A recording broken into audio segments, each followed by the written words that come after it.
वार्तांकन रोखठोक बातमी।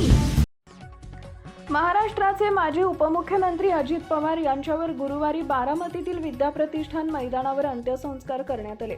पार्थ आणि जय पवार यांनी चितेला मुखाग्नी दिला तेव्हा उपस्थित असलेल्या हजारो समर्थकांचे आणि कार्यकर्त्यांचे डोळे पाणावले होते। पत्नी सुनेत्रा पवार यांनी पतीच्या पार्थिवावर गंगाजल अर्पण करून निरोप दिला। यावेळी शरद पवार, सुप्रिया सुळे, गृहमंत्री अमित शहा, मुख्यमंत्री देवेंद्र फडणवीस यांच्यासह देशभरातील विविध पक्षांचे नेते उपस्थित होते। महाराष्ट्रासह इतर राज्यातील लोकही अजित पवारांच्या अंत्यसंस्काराला उपस्थित होते। काल रात्री उशिरा बारामतीत लोक येऊ लागली। सकाळी अनेक भागात वाहतूक कोंडी झाली। समर्थक दुचाकी, ट्रॅक्टर, ट्रॉली आणि बसेस मधून आले। अंत्ययात्रा 1 ते 2 किलोमीटर पर्यंत पसरली। महाराष्ट्र पोलीस दलातर्फे हवेत फैरी झाडून आणि बिगुल वाजवून अजित पवारांना अखेरची मानवंदना देण्यात आली आहे। बारामती इथं बुधवारी सकाळी 8:46 झालेल्या भीषण अपघातामध्ये उपमुख्यमंत्री अजित पवार वय 66 वर्ष 6 महिने 6 दिवस यांचं निधन झालं।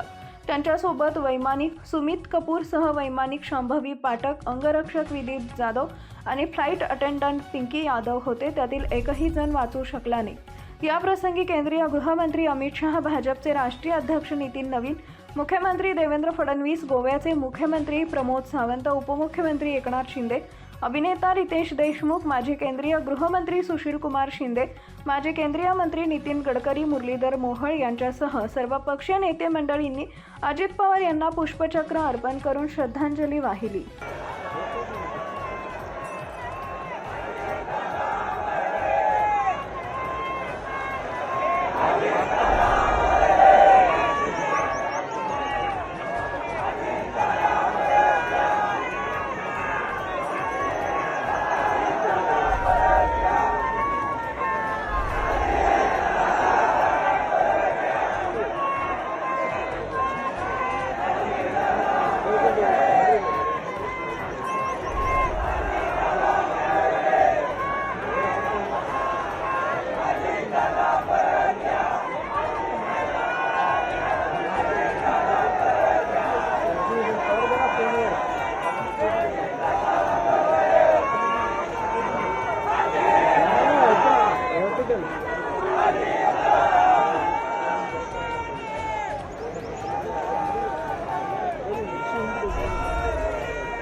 महाराष्ट्रातील महत्त्वाच्या आणि ताज्या बातम्या पाहण्यासाठी आमच्या जय हो न्यूज चॅनलला सबस्क्राइब करा आणि बेल आयकॉन प्रेस करा।